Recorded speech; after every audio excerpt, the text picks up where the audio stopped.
Hello, and welcome to the Product Momentum Podcast. This is a podcast intended to entertain, educate, celebrate, and give a little back to the product leadership community. Well, hello, and welcome to the Product Momentum Podcast. I'm excited today to have had the opportunity to interview Chalmers Brothers. He's the author of a couple of amazing books. Been reading his stuff for a while. Language in the Pursuit of Happiness and Language in the Pursuit of Leadership Excellence. He runs a consulting company training leaders on how to use language to empower their businesses. He's given us some great insights, and we apply it to the product management and product leadership space in a very powerful way. So I'm excited to share this content with you. Let's get after it. Welcome to the Product Momentum Podcast. Today, I have the honor of interviewing someone who's become a close friend. I've been a follower of his work for many, many years. One of my personal heroes in the business space, Chalmers Brothers. Welcome to the show, Chalmers. Thank you, Sean. Truly. Thank you for having me. It's an honor. So I invited you on to talk about sort of language and culture in the context of software product development in our space. We build products, we build software products, and it requires lots of collaboration, coordination, and communication, which is your business. This is what you do. So my first question for you is just to talk about your work and to expose the community to the things that you think about and the thought leadership that you provide to leaders across America. Once again, thank you for having me. It's a genuine pleasure. And I have enjoyed our recent collaboration as well and look forward to what we're going to do together. When I think about leadership, one of the questions I ask is, as a leader, what do you get paid to do? And over time, the answers come back with all the things that we would expect. I get paid to keep the lights turned on, to drive innovation, to coach, to mentor, to motivate, to build teams, to improve processes. And ultimately, we're talking about results, right? We're talking about quantitative and qualitative results.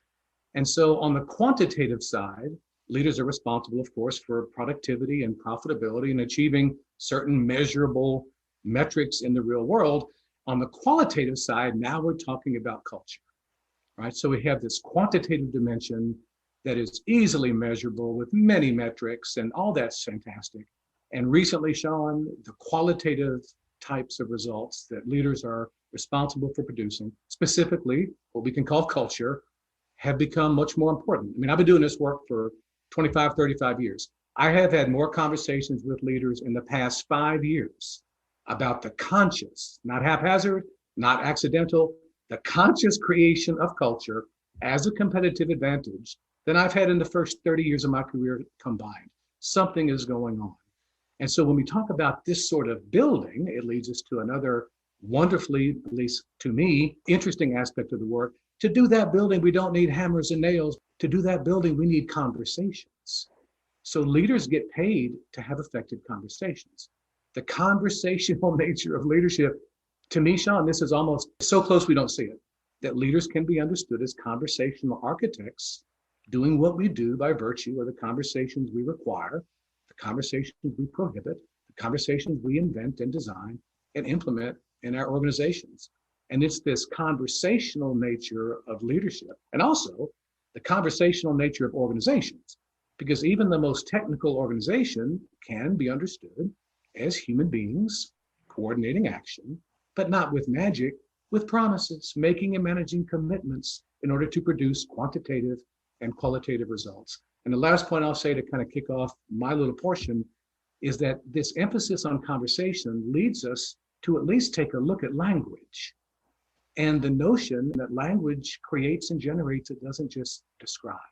There is a fundamentally creative dimension to language. We create context. We have a horizon of possibilities that's expanding or shrinking based on the nature of our internal, and this is important, our internal and external conversations. And so a lot of my work has to do with inviting people to take a look at the conversational nature of leadership and the generative capacity of language. And that's where I start. Yeah, it's brilliant. I think your book is one that every product leader should read. And this industry is moving more towards all of the things that you prescribe or talk about in your leadership work.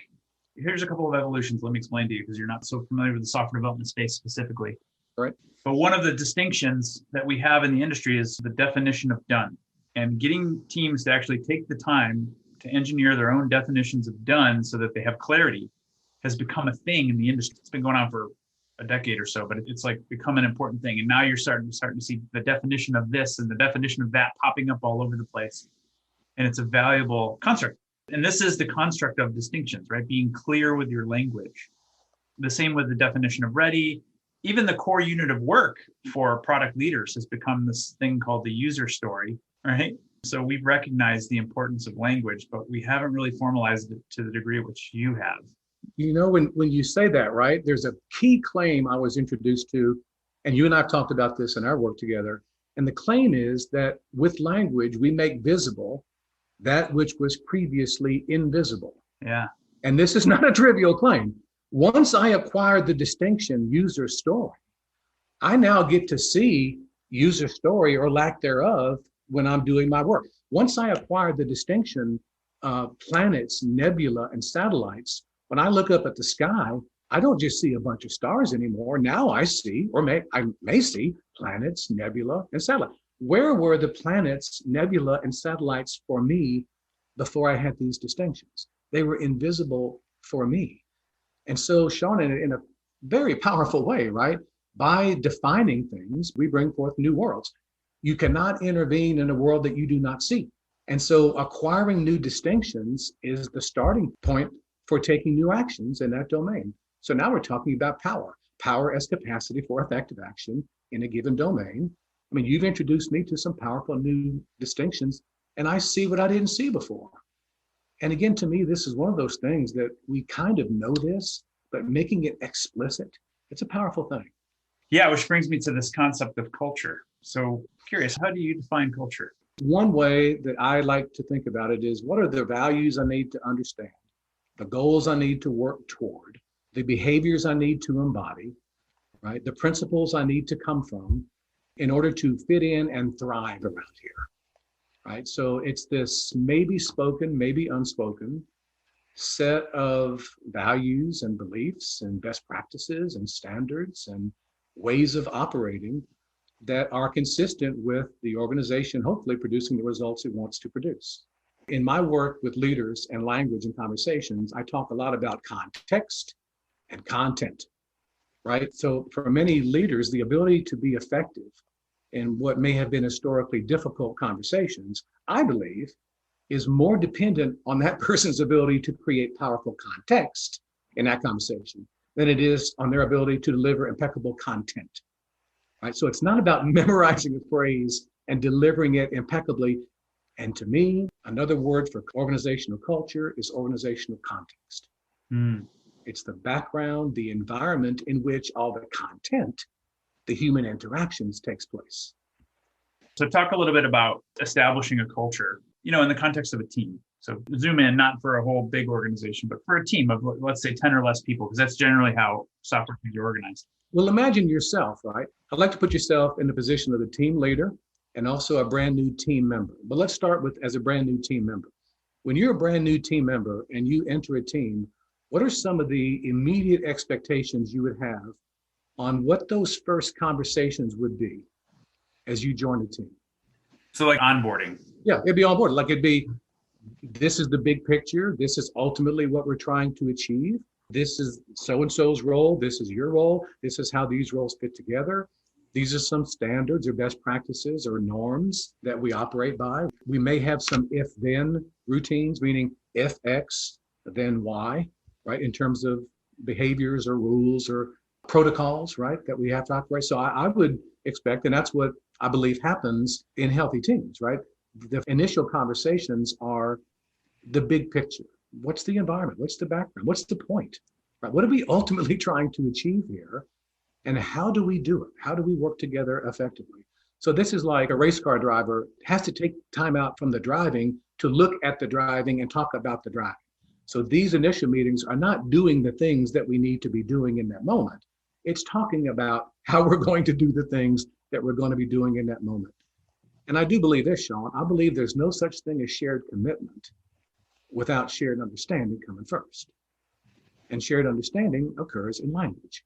Shared understanding occurs in our listening, which means interpretation, not sound waves, right? Sure. Which how we interpret So as a new person coming onto a team, my expectations would be, and to be honest, my experience has been in large this, that I am oriented, right? Conversations for orientation, conversations for context.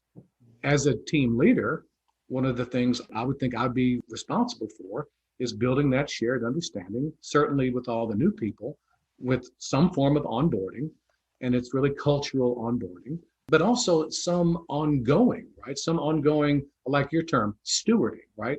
Stewarding of the culture, stewarding of the shared understanding, shared commitment, right? It's definitely not a static entity. People change, the environment changes, outside pressures change, requirements change. So it's a constant set of conversations, but they're, for me, the way I like to frame them, these are contextual conversations. They're ongoingly sustaining the desired context in which the content is going to take place. Yeah. All right, let's shift and talk a little bit about the language of goals. I'd love to hear your thoughts on that. I don't know who said this, Sean, it was years ago, but what's that expression? If you don't know where you're going, any road will get you there. Yeah. Right? So there's something very old that this notion of goal setting is important to us. And from a language standpoint, we see why, because goals are declarations. Right? Declarations are statements that open and close possibilities, that orient us, right? Organizational goals are declarations. Our country was declared into being. Organizations are declared into being, right? So in a profound way, if we can look at, when I say language creates and generates, declarations are the foundational generative side of language. We declare an orientation, we declare a direction, and we change the playing field. And so for me, goals influence, like all declarations, right? You make a declaration in the present, it's going to change how you interpret things that haven't happened yet. And by purposely creating, we're going in this direction, these are our best practices, this is what's important to us, that serves to orient us. And it's not trivial, because from this day forward, people's behaviors get interpreted based on that established declaration. And doing that consciously is so different than doing it unconsciously. Yeah, that's neat. I'm going to shift gears and throw you a little curveball. Been reading some of your stuff lately about managing commitments versus managing time. Yep. And I think this is an important concept for my audience to hear your thoughts on that. So explain what you mean when you say that. I'll be happy to. The way I like to say is there's no such thing as time management. You never had it and you never will. Now, I understand the term, but Sean, think about this. How many of us and the folks listening, we are walking around right now with an invisible backpack on our back. And in that backpack are 47 different promises and different stages of completion. So this is the modern human. We manage commitments, not time. Now, it's a slight shift in focus. It's a shift in emphasis, but it can be a beneficial shift. And the larger context in which I believe we manage commitments, not time, is that all organizations, all software organizations, all manufacturing organizations, all consulting firms ultimately are made up of human beings making and managing promises. Organizations can be looked at through a lens that sees interdependent commitments at the bottom of all the informational processes, at the bottom of all the technical processes, at the bottom of all the mechanical processes, are commitment processes. Now, we can do this well, or we can do this poorly, but we can't not do it. If our company has more than one person in it, you're already doing a version of commitment management. And so for me, it's a more proactive approach. Like I tell folks, when you come to work, what you're going to do, you're going to come to work, you're going to manage commitments, or you're going to go home. And this managing commitments, I claim every single person, Sean, has the ability to manage 100% of his or her commitments, no exceptions ever. And by no exceptions ever, I mean, even if we have a snowstorm, a hurricane, and an earthquake on the same day. Now, I did not say we could keep 100% of our commitments, Right. But we can manage them. And so managing commitments is a conversational competency. And I believe when we're talking about culture, by the way, we're talking about conversational, relational, and emotional competencies.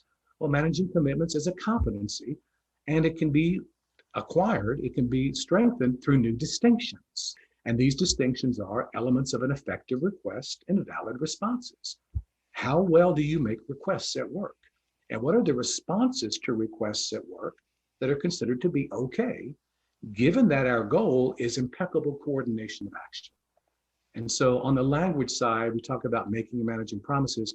We're really talking about how to make an effective request, how to use what we call a valid response, and how to manage commitments 100%. Yeah. So basically teaching people how to make commitments, keep commitments, ask for commitments, Yes. right? And deal with the fallout when there's something you can't keep. And I always tell my teams, if you're keeping all of your commitments, there's a different problem at hand. You're playing too small of a game. Good point. That's exactly right. And what's interesting is my ability to keep my commitment to you may have me enter into other commitments with other people because I'm not a solo act. And now we can see how this network of interdependency starts to form. I say yes to your request. I then go make a related request over here and over there and over there. And now we can see how the organization can be understood this way. All right. How do you define innovation, Chalmers? What does innovation mean to you? That's a good question, Sean.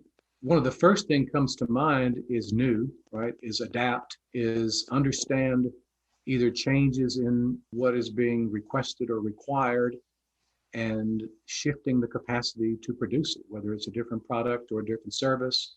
I believe it starts maybe with a language step, which is a declaration that says, I don't know. Certain things are beyond my awareness, right? So there's an openness, not a physical openness, but a cognitive or emotional space where new possibilities can at least be explored. Again, new possibilities. So for me, innovation has to do with mobilizing people to collectively come up with something new that somehow meets an existing or possibly yet to be surfaced need, right? For sure, it's an important distinction, and there's often arguments about what constitutes. How do you define it? What do you guys say when you're talking about it? There's a dichotomy, like it's not an innovation unless it's the iPhone, or I don't believe that. I think an innovation is anything that moves the needle on the human relationship. Mm-hmm. And an organization exists to build human relationships. Yep. And a team exists to build human relationships. Like we've got to get these relationships built so that we cause this change to occur in the world. We're building software products. So we've got to coordinate a bunch of people to build those products. So an innovation could be anything that helps us coordinate, collaborate better so that we build the product faster, or that we get along better in the context of building that product together. Or for our customers, it could be something that causes them to like the product more. So they adopt it more. It becomes more trustworthy. They become more loyal. They ultimately share it more. They become an advocate. So to be more concise, I define an innovation as anything that causes trust, loyalty, or advocacy to occur. You'll know you have it when you see the behavior. Nice. If you're measuring it. So it's an important distinction in my industry, and I think it's a word that's often abused.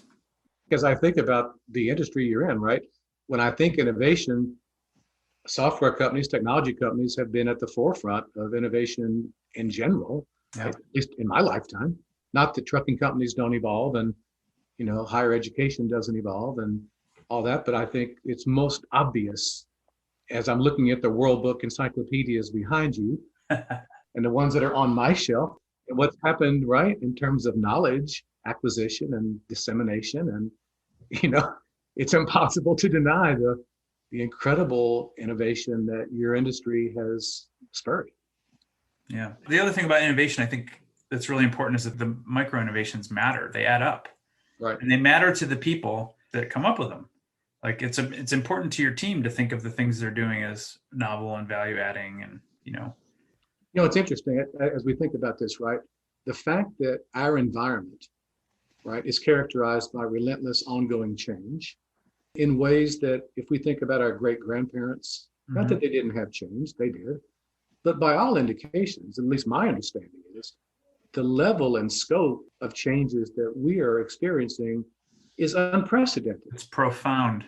It is profound. So when we say innovation, it's innovation in an environment that is both causing and is caused by these sorts of changes. Maybe evolution, not revolution, right? Yeah. Transcending and including as we continually innovate. But it's just astounding how, when we think back many, many, many years ago, how different the pace of change is.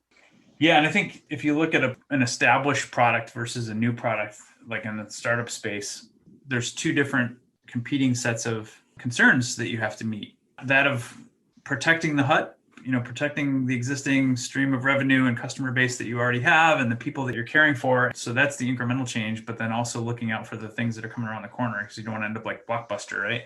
And as you say that, where my mind immediately went is to the world of polarities. Now we're talking about continuity and transformation. Mm-hmm. Preserve the core and stimulate change. Yeah. And so as we talk about language, right, as we talk about innovation and moving forward, I believe, and I'm not the first one to say this has been around for a long time, but the capacity for leaders at all levels to both maintain the continuity of what has worked well, right? Harvest the fruits of what we've done well, use it to move forward in a stable, proven kind of way, and at the same time stimulate change. Now we're talking about many leadership challenges not being problems to be solved, they are polarities to be leveraged. And the one you talked about is, I think, one of the largest ones, most common, and a version of it, I believe, exists in my small one-person company, in my wife's medical practice, in your firm, right? Continuity and transformation. Neither one is ultimately going to win. It's not about choosing one over the other. We have to have both. Yeah, yes and, right? It's always yes and. Well, that's neat. So if you think about product leaders maybe on a smaller team than the companies you're typically working with, what do you recommend in terms of thought leadership? Like what books would you recommend other than your own, of course? I'll put the links to your books on the podcast page. I have just completed, it's a new book by Barry Johnson, who's the father of polarity thinking. And the book is called A-N-D. And it is, Sean, a wonderful introduction to the world of polarities and his depth of knowledge, his breadth of experience, the examples he provides, the way that polarities have always been with us, are still with us, will be with us. It is one of the more eye-opening books I've found in years, and I can recommend it completely without reservation. It's a wonderful, thought-provoking, eye-opening book that I think we need on our planet. I think we need more people on our planet who can think both and. I love that answer. Anything else you want to share with the audience? Anything you got coming up lately? Well, I do an awful lot of workshops, as you know, in the Vistage community, right? CEO peer groups around the country. I'm doing some longer programs that I call SOAR, S-O-A-R, which stands for Success Through Observer Action Results. My books are used as the textbooks in these programs, and a lot of the things that we've talked about are the basis. And Sean, I'm sharing what I got taught. I got introduced to a body of work called ontological coaching from a company in Louisiana called Education for Living in 1987, and then most especially the Newfield Network in 1995. And I can say my life is different. My life is different since that program. And I have dedicated my professional life to long programs, short programs, virtual programs, in-person programs to help people understand this way of looking at language, this way of looking at themselves, this way of looking at relationships. I recently posted some virtual programs to my website. My mission in life, Sean, I want to help shift the consciousness of 1 million people. And I believe this body of work can be my pebble in the water to help people see things differently and move through their lives differently. Well, I love that. I'd be surprised if you're actually to count the number of people you've influenced. I think you're probably already there, but I don't think I've ever seen a speaker give away as much content as you do either. So for the audience, you check out, what's your website, Chalmers? It's www.chalmersbrothers.com, and there's lots of stuff there available. And of course, I can be reached at any time.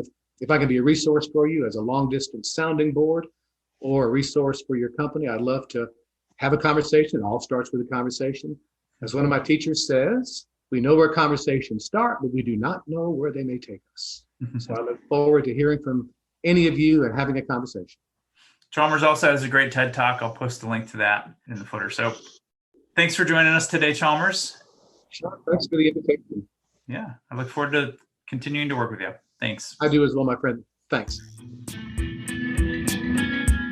Well, that's it for today. In line with our goals of transparency and listening, we really want to hear from you.